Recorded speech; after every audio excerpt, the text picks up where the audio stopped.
নমস্কার। পশ্চিমবঙ্গ সমগ্র শিক্ষা মিশন বিদ্যালয় শিক্ষা বিভাগ পশ্চিমবঙ্গ সরকারের উদ্যোগে আয়োজিত বাংলার শিক্ষা ক্লাসরুম 2025-এ সবাইকে স্বাগত। আমি শ্রীলা বিশ্বাস, সহশিক্ষিকা, বেথুন কলেজিয়েট স্কুল। আজ ক্লাস 11 তোমাদের সেমিস্টার 2 এর একটি চ্যাপ্টার নিয়ে আমরা আলোচনা করব। চ্যাপ্টারটির নাম সাম্যাবস্থা বা ইকুইলিব্রিয়াম। এটি তোমাদের সেকেন্ড চ্যাপ্টার। চলো তাহলে আজকে শুরু করব সাম্যাবস্থা বা ইকুইলিব্রিয়াম। প্রথমেই আমরা বোর্ডে চলে যাব। আজকে ক্লাস 11 আগের দিন সাম্যাবস্থা নিয়ে আমরা আলোচনা করেছিলাম। সেখানে সাম্যাবস্থা কি, সাম্যাবস্থার বৈশিষ্ট্য কি, বিভিন্ন সাম্য ধ্রুবক নিয়ে আমরা আলোচনা করেছিলাম। আজকে আমরা সাম্য ধ্রুবকের মধ্যে পারস্পরিক সম্পর্কগুলো কিভাবে আসে সেগুলো দেখব। কেমন? দেখো, আমরা শুরু করেছিলাম কেসি দিয়ে, কেসি, কেপি এবং কে এক্স দিয়ে, তাই তো? যেখানে কেসি ছিল, সবগুলোই আমি একটু লিখে দিই তোমাদেরকে। যদি বিক্রিয়াটা হয় A plus B reversible to C plus D, তাহলে K C is equal to concentration of C into concentration of D divided by concentration of A into concentration of B. Kp is equal to partial pressure of C into partial pressure of D divided by partial pressure of A into partial pressure of B. Kx is equal to মোল ভগ্নাংশ of C into D এর মোল ভগ্নাংশ divided by A এর মোল ভগ্নাংশ into B এর মোল ভগ্নাংশ। এগুলো আমরা জানি এবং এগুলো প্রত্যেকটাই তাদের সাম্যাবস্থায় তাদের যে কনসেন্ট্রেশন, তাদের যে পার্শিয়াল প্রেসার বা তাদের যে মোল ভগ্নাংশ রিপ্রেজেন্ট করে, এগুলো আমরা শিখেছি আগের দিনের ক্লাসে। এবার আমরা এদের পাশাপাশি যেটা আজকে জানবো যে এদের সবার মধ্যে কি সম্পর্ক। আমি ওই একই বিক্রিয়া রাখছি A plus B reversible to C plus D. এখানে শুধু আমি অণুর সংখ্যাগুলোকে বসিয়ে নিচ্ছি। কেমন? তাহলে C C into D D, তাহলে ইকুয়েশনটা কি হলো? A A plus B B reversible to C C plus D D. কেমন? তাহলে K C is equal to দাঁড়াবে concentration of C to the power C into concentration of d to the power d divided by concentration of a to the power a into concentration of b to the power b। ঠিক আছে, এই অবধি। এবার আমরা K P তে যাই। তাহলে K P is equal to কি দাঁড়াবে? K P is equal to P C to the power C, P D to the power D, P A to the power A into P B to the power B. এগুলো আমরা জানি। এবারে দেখো, partial pressure বা PV is equal to, আমরা জানি PV is equal to N R T. এই equation আমরা জানি। তাহলে পি ইজ ইকুয়াল টু আমরা লিখতে পারি এন বাই ভি আর টি। বলতো এই এন বাই ভি কে কি বলে থাকি আমরা? ঠিক বলেছ, মোলার গারত্ব বা সি দিয়ে রিপ্রেজেন্ট করি। তাহলে P is equal to C R T. তাহলে P A is equal to কি হবে? R T to the power A into concentration of B to the power B into R T to the power B. ঠিক আছে, আমরা কি করলাম? Partial প্রেসারকে in terms of molar গারত্ব লিখে ফেললাম। এবারে দেখো তো, concentration of C to the power C into concentration of D to the power D divided by concentration of A to the power A and concentration of B to the power B, এইটাকে আমরা যদি বার করে আনি তাহলে সেটা কি KC এর সমান হয়ে দাঁড়ায় না? অর্থাৎ আমি যেটা বলতে চাইছি, concentration of C to the power C into concentration of D to the power D divided by concentration of A to the power A into concentration of B to the power B হলো। Into আমি কি লিখবো? R T to the power C plus D minus A plus B. ঠিক আছে, এই ধারেরটা মুছে দিচ্ছি তোমাদের বোঝার সুবিধার জন্য। এটা ইজ ইকুয়াল টু কি তাহলে দাঁড়ালো, এটা হলো কে সি, মিলিয়ে দেখো এটার মান আর এটার মান সমান, তাহলে K C into R T to the power delta N, যেখানে delta N is equal to C plus D minus A plus B, অর্থাৎ বিক্রিয়াজাত পদার্থের মোট অণুর সংখ্যা মাইনাস বিক্রিয়ক পদার্থের মোট অণুর সংখ্যা হলো। তাহলে কেপি এবং কেসির মধ্যে কি সম্পর্ক দাঁড়ালো, KP is equal to KC into R to the power delta N, এটা তাহলে এর সম্পর্ক দাঁড়ালো। আমরা এটাকে একটু লিখে রাখি,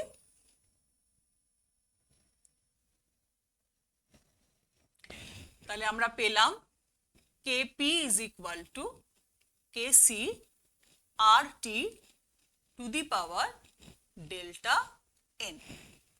এবার আমরা কার ভ্যালু বার করলাম, আমরা বার করলাম কেপি এবং কেসির মধ্যে কি সম্পর্ক দাঁড়ায় কোনো একটা ইকুয়েশনের জন্য সেটা দেখলাম। এবার আমরা কেপি আর কে এক্স এর সম্পর্ক বার করব। কেপি ও কে এক্স এর সম্পর্ক দেখো, কে এক্স ইজ ইকুয়াল টু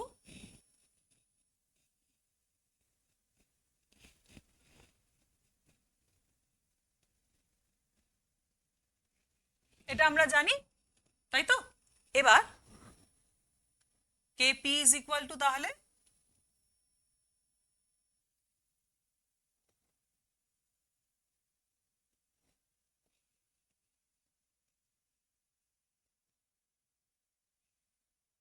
এই অবধি আমরা জানি, এগুলো আমাদের জানা কথা। এবার P A is equal to X A into total pressure P, PB is equal to B গ্যাসের পার্শিয়াল প্রেশার হচ্ছে এক্স বি ইন্টু পি, তেমনি ভাবে P C is equal to X C into P, আর P D is equal to X D into P. তাহলে এগুলোকে আমরা এবার এখানে রিপ্লেস করে দিই, তাহলে পি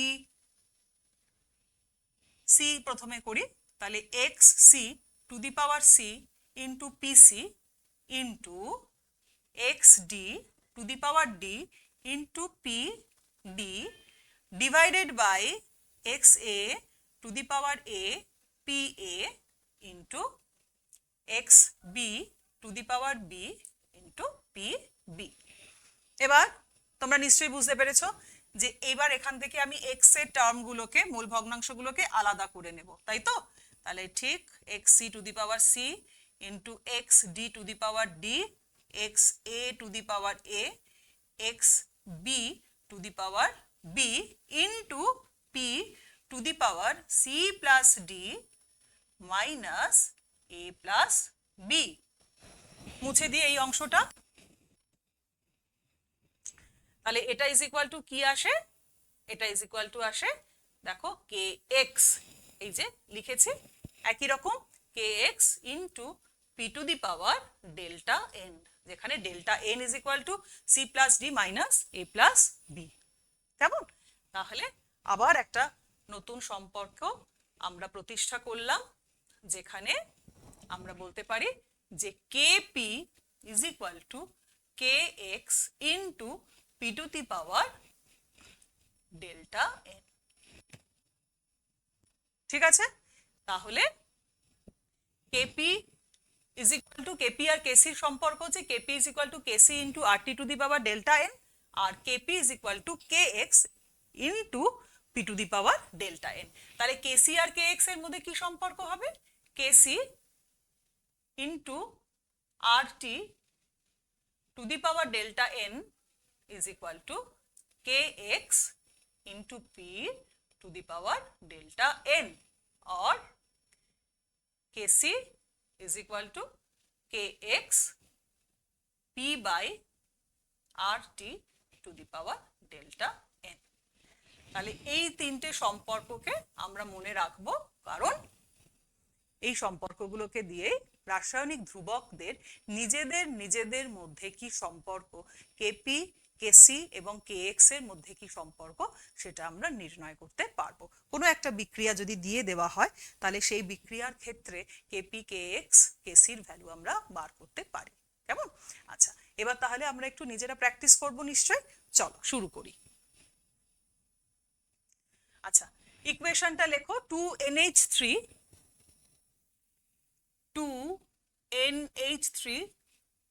গ্যাস, সেখান থেকে তৈরি হচ্ছে nitrogen R hydrogen gas.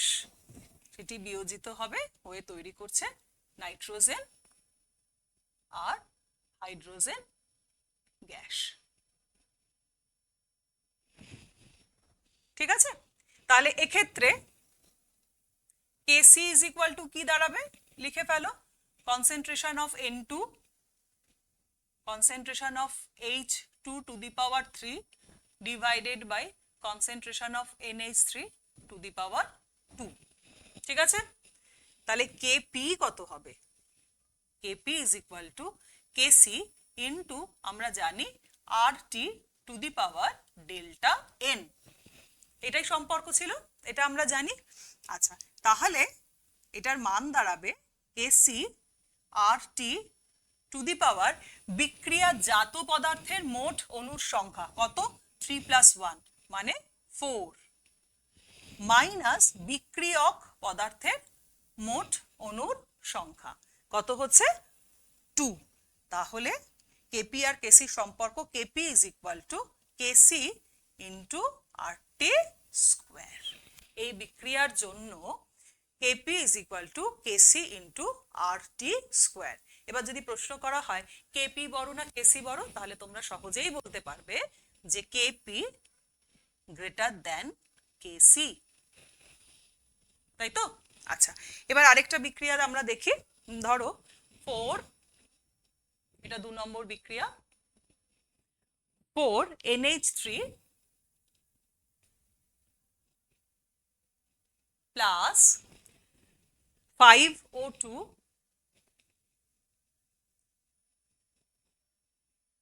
is reversible to 4NO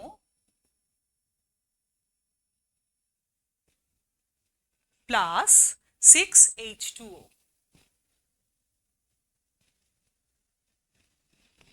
এই বিক্রিয়ার ক্ষেত্রে তাহলে Kc is equal to কি দাঁড়াবে? Kc is equal to কি দাঁড়াবে তোমরা নিশ্চয়ই এতক্ষণে বুঝতে পেরেছো। আমি তাহলে কেপি আর কেসির সম্পর্কটাকে বার করে দেখাই। Kp is equal to Kc into RT, RT to the power, দেখো বিক্রিয়াজাত পদার্থের মধ্যে অণুর সংখ্যা হচ্ছে 10 মাইনাস বিক্রিয়ক পদার্থের অণুর সংখ্যা কত, 4 আর 5 9। তাহলে KP is equal to KC, KP is equal to KC into RT। বোঝা গেল? আরেকটা ইকুয়েশন দিয়ে শেষ করি। 3 নম্বর লেখো, CO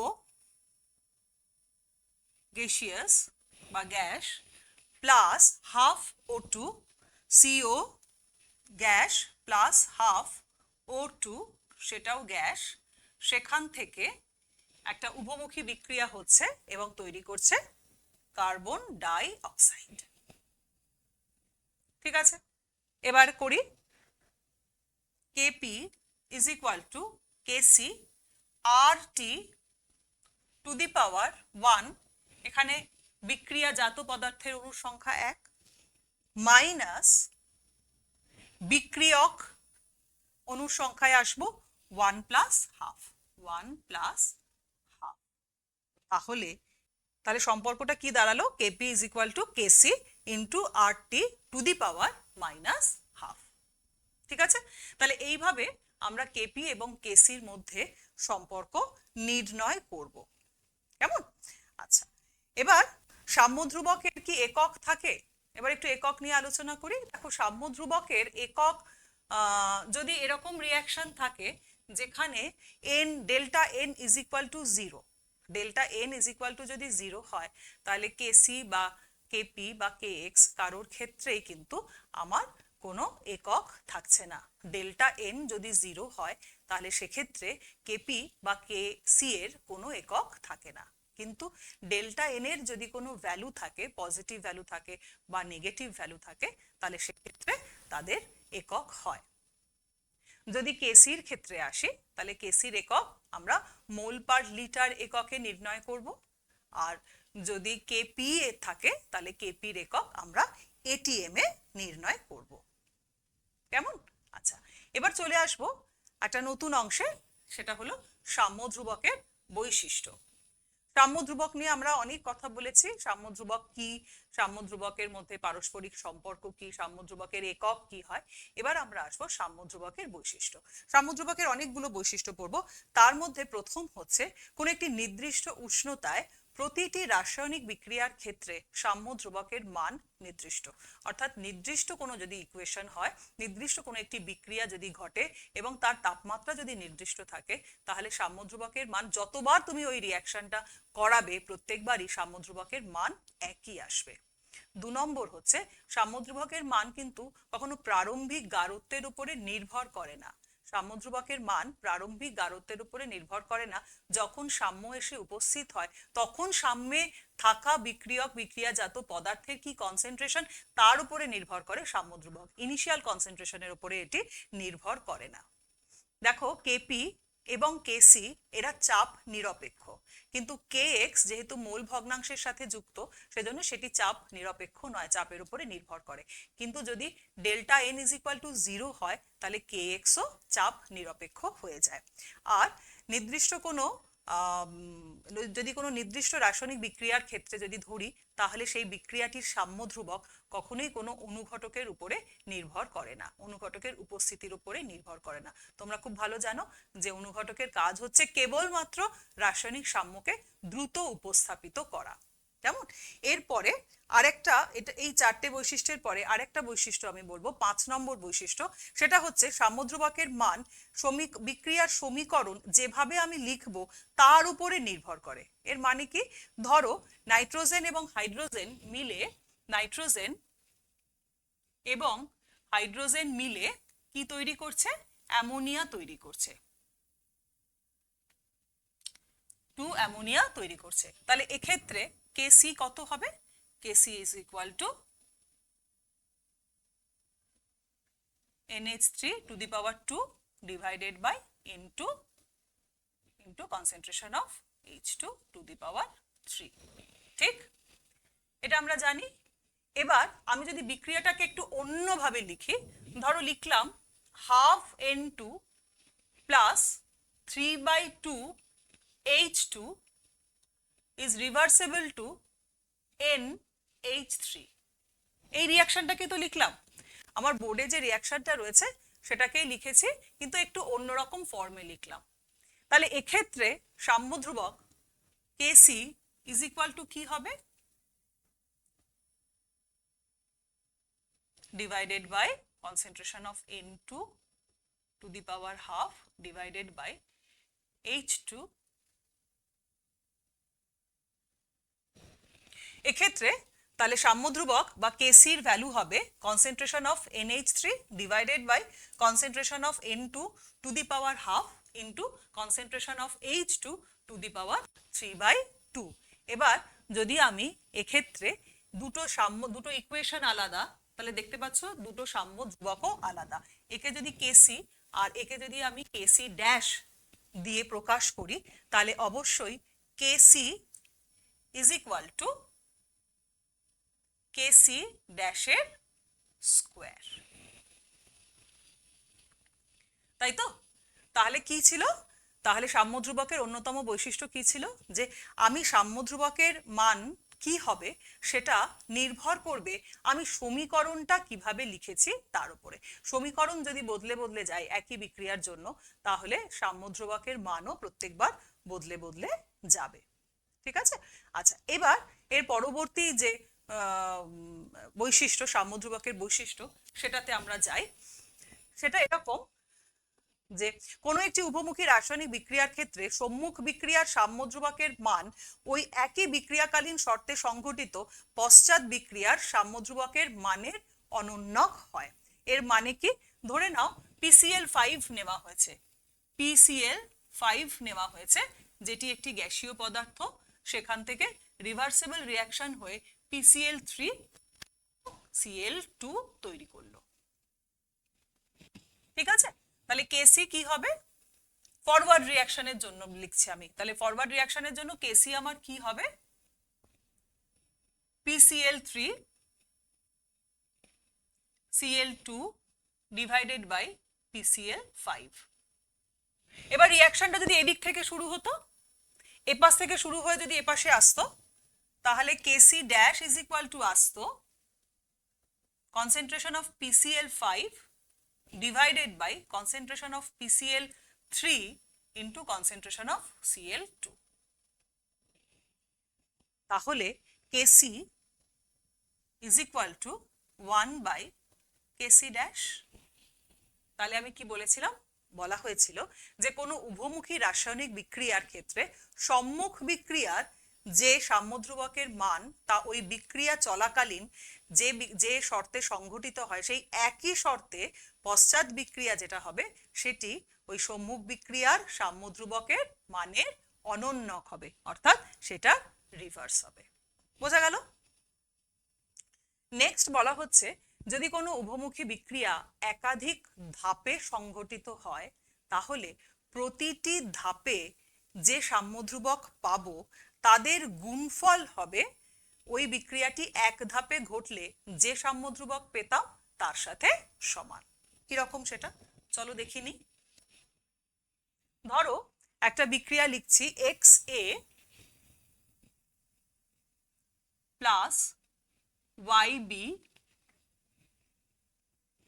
রিভার্সিবল টু MC। ঠিক আছে, এটি একটি উভমুখী বিক্রিয়া।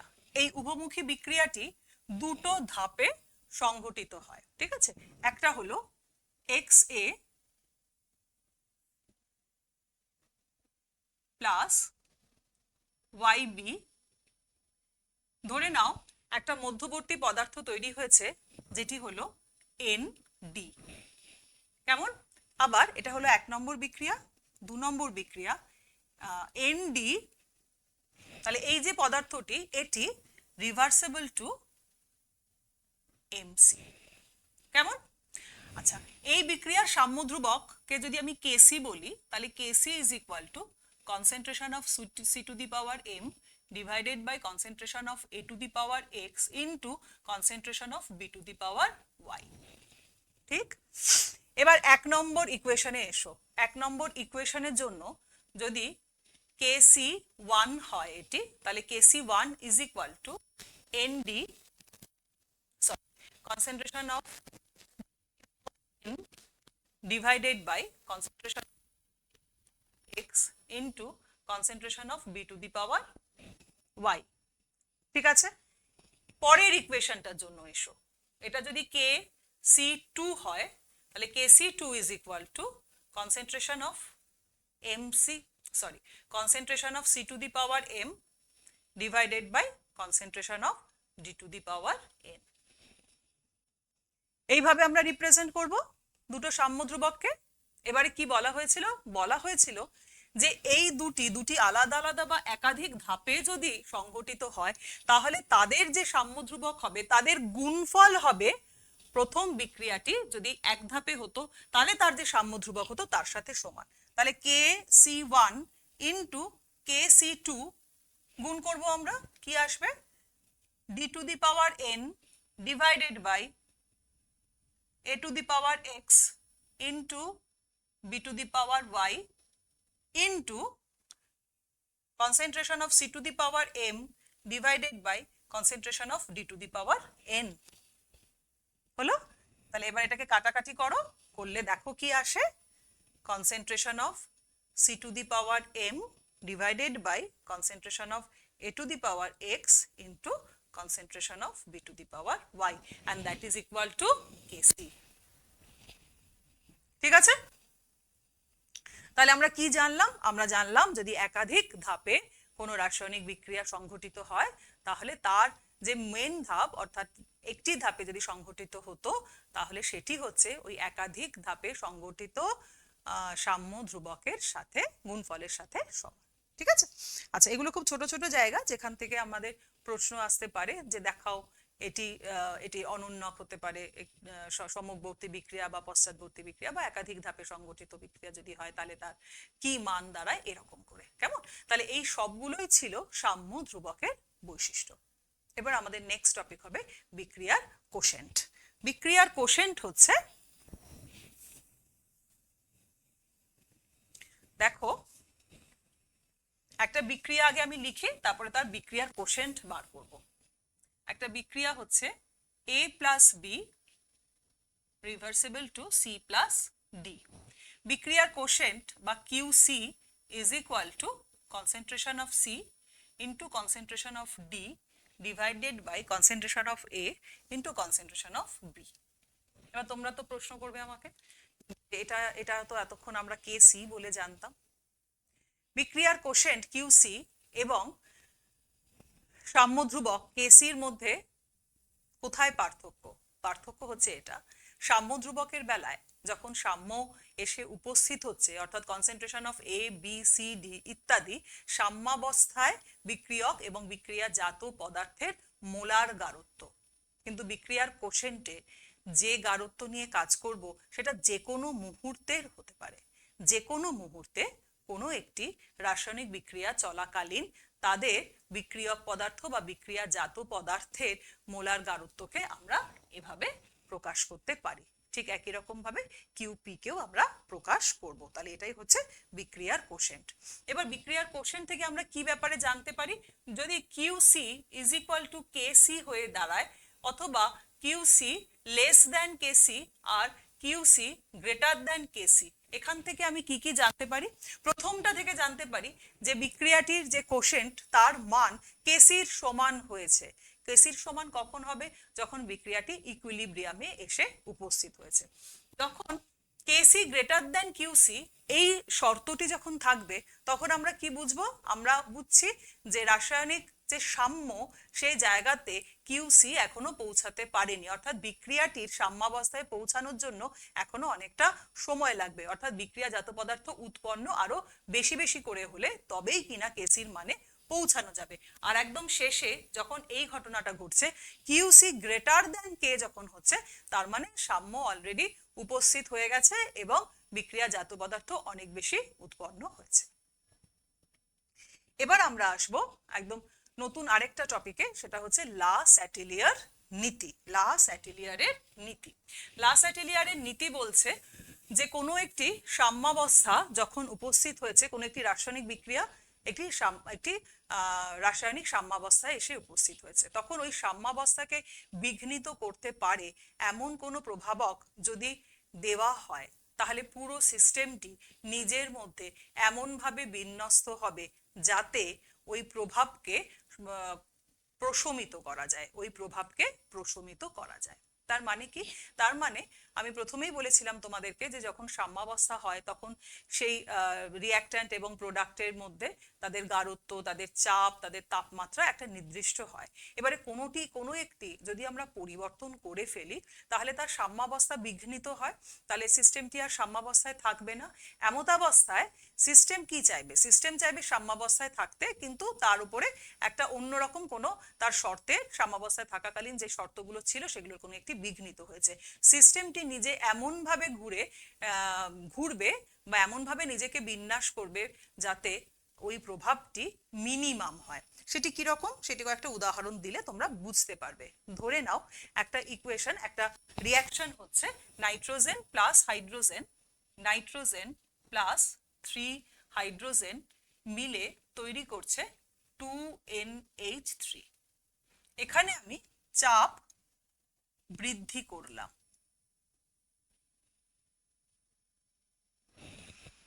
চাপ বৃদ্ধি করলাম।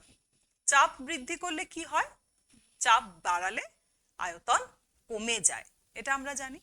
সিস্টেম কি চাইবে, চাপ যেহেতু বাইরে থেকে দেওয়া হয়েছে, সিস্টেমের উপরে চাপ প্রদান করা হয়েছে, চাপ বৃদ্ধি করা হয়েছে, তাহলে সিস্টেম চাইবে যে আয়তন হ্রাস করে সে তার এই বাইরের প্রভাবকে প্রশমিত করতে।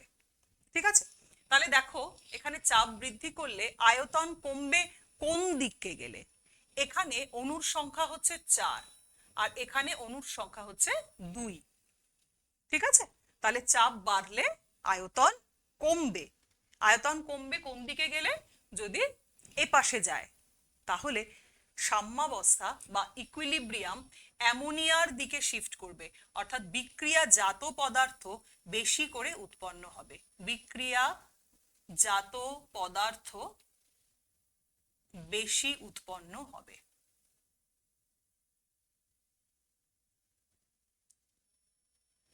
বিক্রিয়াজাত পদার্থ বেশি উৎপন্ন হবে। ডাইনাইট্রোজেন টেট্রা অক্সাইড সেটি কিসে পরিণত হচ্ছে? নাইট্রোজেন ডাইঅক্সাইডে পরিণত হচ্ছে। এবার এখানে যদি আমি চাপ বৃদ্ধি করি, চাপ বৃদ্ধি করলাম, চাপ যদি বৃদ্ধি করি তাহলে আয়তন কি হবে? হ্রাস পাবে। আয়তন হ্রাস পাবে কোন দিকে গেলে? এদিকে গেলে আয়তন বৃদ্ধি, কারণ অণুর সংখ্যা বেশি।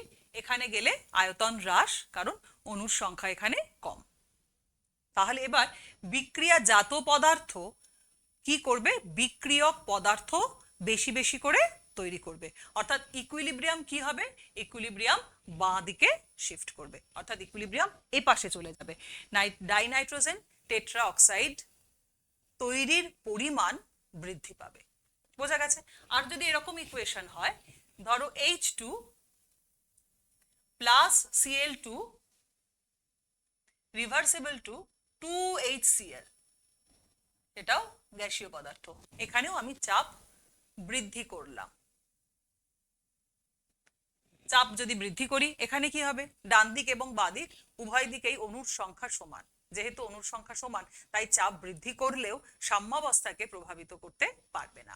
এবার আসি যদি চাপ হ্রাস করতাম, যদি চাপ হ্রাসও করি এখানেও কিন্তু আবার এই একই রকম ভাবে চাপ হ্রাসও এর ইকুইলিব্রিয়ামকে শিফট করাতে পারবে না বা ইকুইলিব্রিয়ামের উপরে কোনো প্রভাব ফেলতে পারবে না।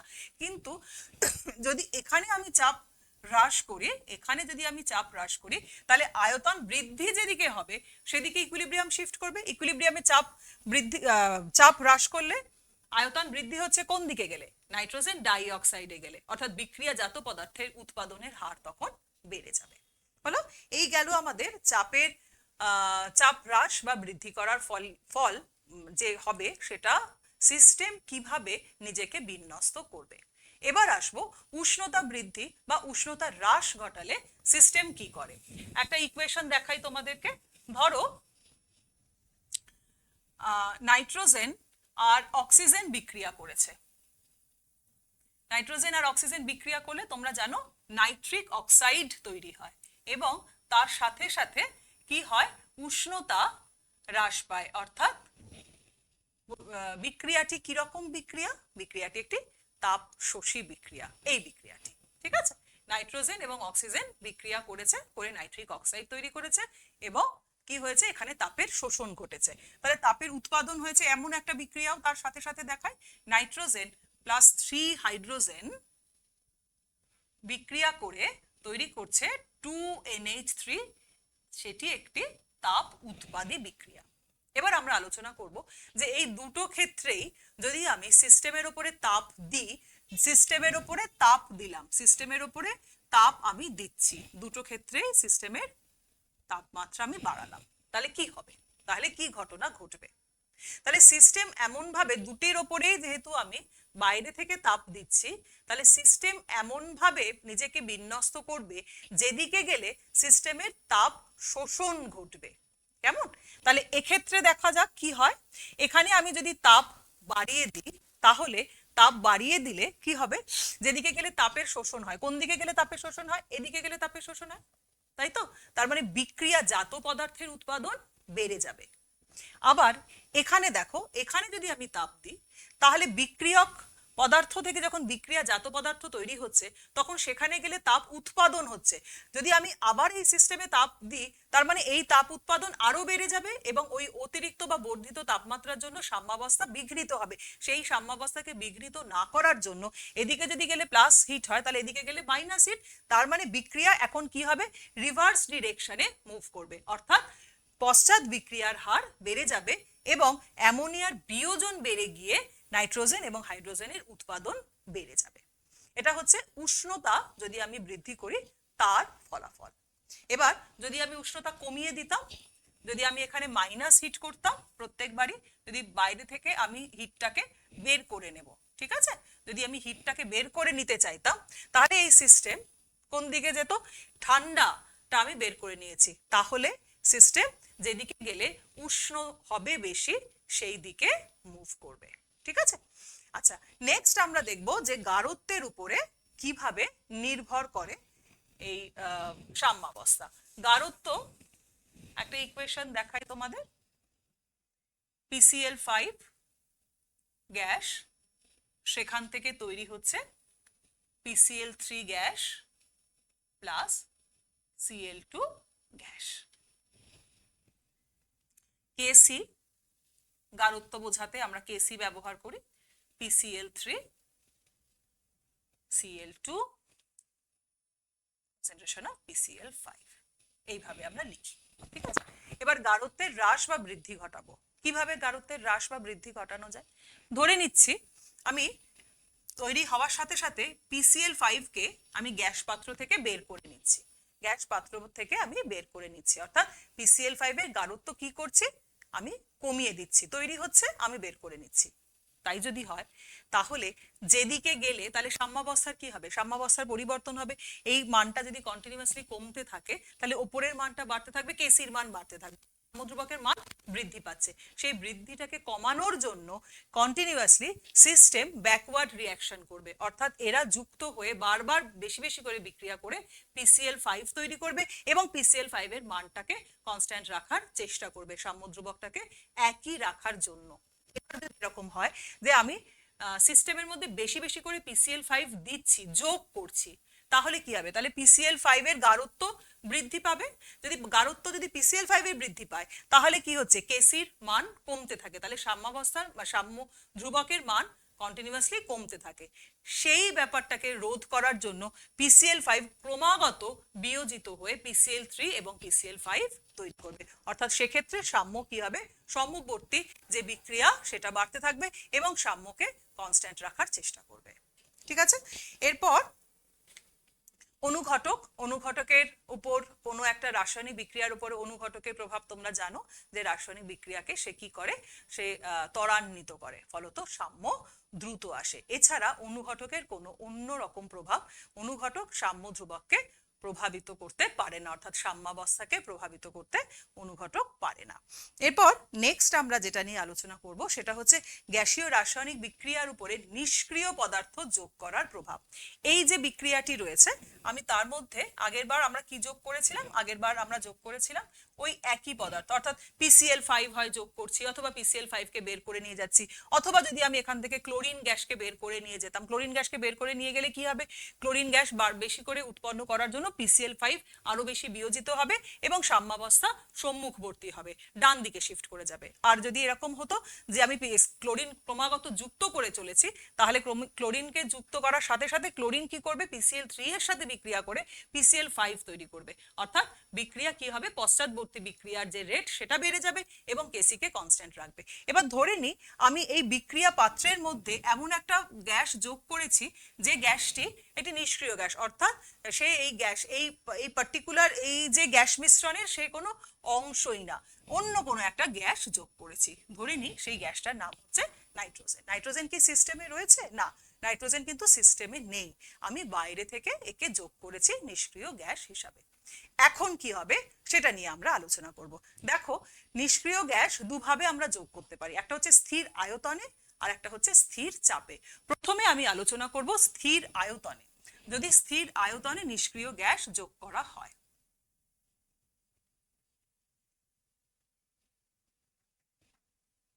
স্থির আয়তনে আমি কি করেছি, N2 স্থির আয়তনে আমি নাইট্রোজেন গ্যাস যোগ করেছি।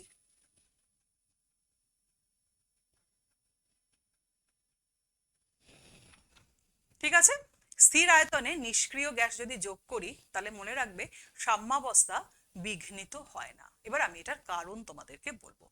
দেখো, আয়তন স্থির রাখা রয়েছে, এবার কি করেছি, অন্য একটি নিষ্ক্রিয় গ্যাসকে আমি যোগ করলাম। কেমন? যে মুহূর্তে যোগ করলাম সেই মুহূর্তে কি হলো, সেই মুহূর্তে গ্যাস মিশ্রণের যে টোটাল চাপটা অন্য একটা গ্যাসীয় পদার্থ যোগ করার জন্য গ্যাস মিশ্রণের যে মোট চাপ সেটি পরিবর্তিত হলো। মোট চাপ কি হবে? বৃদ্ধি পাবে, তাই তো? কিন্তু প্রত্যেকটি গ্যাসীয় পদার্থের যে আংশিক চাপ তা কি চেঞ্জ হবে? না, সেটা তো একই থাকবে, কারণ আমি আয়তন পরিবর্তন করিনি। একই আয়তনের মধ্যে আমি একটি নতুন গ্যাস দিয়েছি, যে গ্যাসটি ওই সিস্টেমের অন্তর্গতই নয়। তার ফলে কি হয়েছে, মোট চাপ বৃদ্ধি পেয়েছে, কিন্তু গ্যাস মিশ্রণের আংশিক চাপগুলো একই রকম আছে।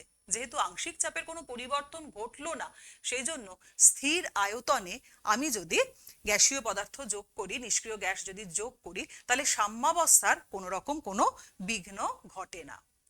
এবার আমরা করব স্থির চাপে যদি স্থির, তাহলে এটা এক্ষেত্রে সাম্যাবস্থার কোনো পরিবর্তন হয় না।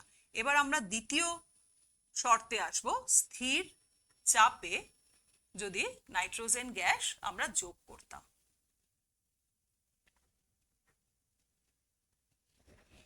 এবার কি হবে, স্থির চাপে যে মুহূর্তে আমি গ্যাস নাইট্রোজেন গ্যাস যোগ করলাম, সাথে সাথে কি হলো, আয়তনের পরিবর্তন ঘটলো। কারণ আমার এবারে তো আর আয়তন ফিক্সড নেই, আয়তন কি হবে, আয়তনটা বেড়ে গেল।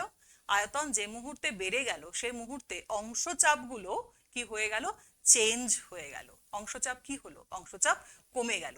তাহলে অংশচাপ যদি কমে যায় তাহলে যেদিকে গেলে ভলিউম বাড়বে, ইকুইলিব্রিয়াম সেদিকে শিফট করবে। তাহলে তাকিয়ে দেখো, এখানে যদি আমি নাইট্রোজেন যোগ করতাম তাহলে ইকুইলিব্রিয়াম কোন দিকে শিফট করতো, এপাশে শিফট করতো, অর্থাৎ বিক্রিয়াজাত পদার্থ তৈরি হওয়ার প্রবণতা বেড়ে যেত। তাহলে এই ছিল তোমাদের আজকের ক্লাস, যেখানে আমরা সাম্য ধ্রুবকের মধ্যে সম্পর্ক এবং লা স্যাটেলিয়ারের নীতি আলোচনা করলাম। এবার আমরা কয়েকটা অঙ্ক করব যাতে আমাদের কনসেপশন আরো ক্লিয়ার হয়। দেখো, প্রথম অঙ্কটা, একটি নির্দিষ্ট উষ্ণতায় A2A প্লাস B তৈরি করছে 2C। এটা একটা রিভার্সিবল রিঅ্যাকশন। বলেছে বিক্রিয়ার সাম্য ধ্রুবকের মান 8.5 ইন্টু 10⁴ লিটার মোল ইনভার্স। যদি ওই একই তাপমাত্রায় পশ্চাৎ বিক্রিয়ার হার ধ্রুবকের মান 1.25 litre mole inverse second inverse হয়, তবে সম্মুখ বিক্রিয়ার হার ধ্রুবকের মান কত? তাহলে ইকুয়েশনটা এটা আমরা কিভাবে সলভ করব, 2A plus B reversible two 2C, এটা বলে দেওয়া আছে। এবার কি বলা আছে, সাম্য ধ্রুবকের মান বলে দেওয়া আছে, অর্থাৎ K বলে দেওয়া আছে। হলো K ইজ ইকুয়াল টু, আমরা কি জানি, আমরা জানি K forward divided by K backward. ঠিক আছে, এবারে কি বলেছে, পশ্চাৎ বিক্রিয়ার ধ্রুবকের মান বলে দেওয়া আছে, সেটা কি, ইজ ইকুয়াল টু, এবং সাম্য ধ্রুবকের মানও বলে দেওয়া রয়েছে, 8.5 into 10⁴ is equal to KF divided by KB। KBর মান হলো, পশ্চাৎ বিক্রিয়ার মান হচ্ছে 1.25, তাহলে সেখান থেকে KF ইজ ইকুয়াল টু কি হবে, 8.5 into 10⁴ into 1.25 litre mole inverse second inverse. বার করতে পারবে? হলো অঙ্কটা, তাহলে এভাবে আমরা করতে পারবো, তাই তো? নেক্সট আমরা আসি দ্বিতীয় অঙ্কে। এখানে বলেছে 25°C তাপমাত্রায় সালফার ডাইঅক্সাইড অক্সিজেনের সাথে যুক্ত হয়ে সালফার ট্রাইঅক্সাইড তৈরি করছে। এখানে কেপির মান বলে দেওয়া হয়েছে, কেসির মান কত? ঠিক আছে, আচ্ছা, এই ইকুয়েশনটার জন্য এই ইকুয়েশনটার জন্য KC is equal to SO3 to the power 2 divided by SO2 square divided by 2। এটা আমরা লিখতে পারি কি দেওয়া আছে, KP এর মান দেওয়া রয়েছে, KP is equal to KC RT to the power, দেখো এখানে কত হবে, উপরে আছে 2 আর নিচে আছে 3, that is equal to KC divided by RT। KP এর মান দেওয়া রয়েছে,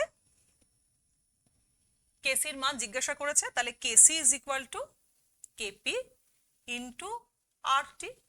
আর তো কিছু নেই অঙ্কটাতে, এবার আমরা অঙ্কের জাস্ট মান বসিয়ে দেব।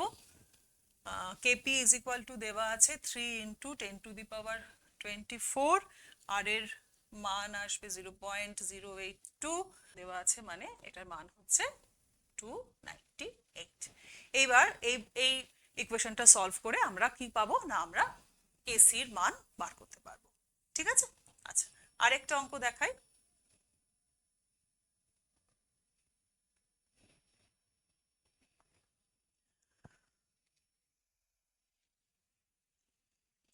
A plus 3B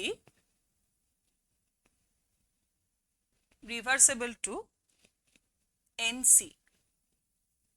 বিক্রিয়ায় সাম্য ধ্রুবকের একক হচ্ছে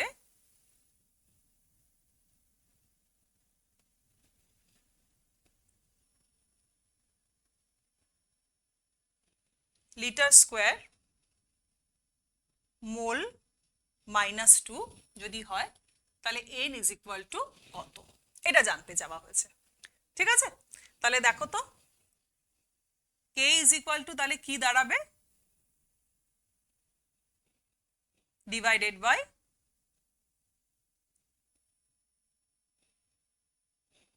ঠিক n এর মান জানতে চাওয়া হয়েছে, সেটা কত আছে এখানে -2।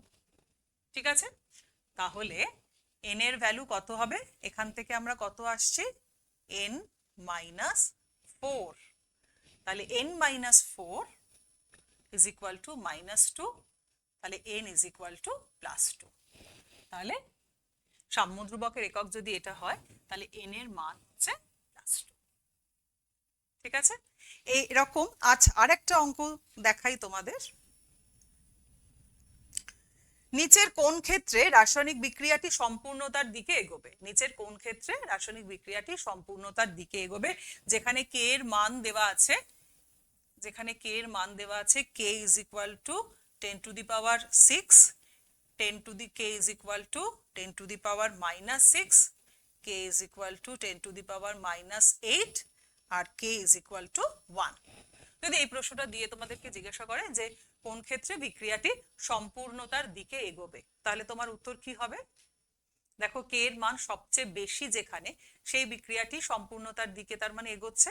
এখানে সবচেয়ে বেশি কোথায় কার জন্য আছে, k is equal to 10 to the power 6, এই মানটি সর্বোচ্চ, তাহলে এই বিক্রিয়াটি কোথায় না সম্পূর্ণতার দিকে এগিয়েছে। তো এই ছিল আজকে আমাদের ক্লাস, যেখানে আমরা রাসায়নিক ইকুইলিব্রিয়াম বা রাসায়নিক সাম্যাবস্থা নিয়ে আলোচনা করলাম। এর পরবর্তী ক্লাসে আমরা আইসোথার্ম এবং ভৌত যে ইকুইলিব্রিয়াম রয়েছে, ভৌত যে সাম্যাবস্থা রয়েছে, সেগুলো নিয়ে আলোচনা করব। আজকের ক্লাসে এই অবধি।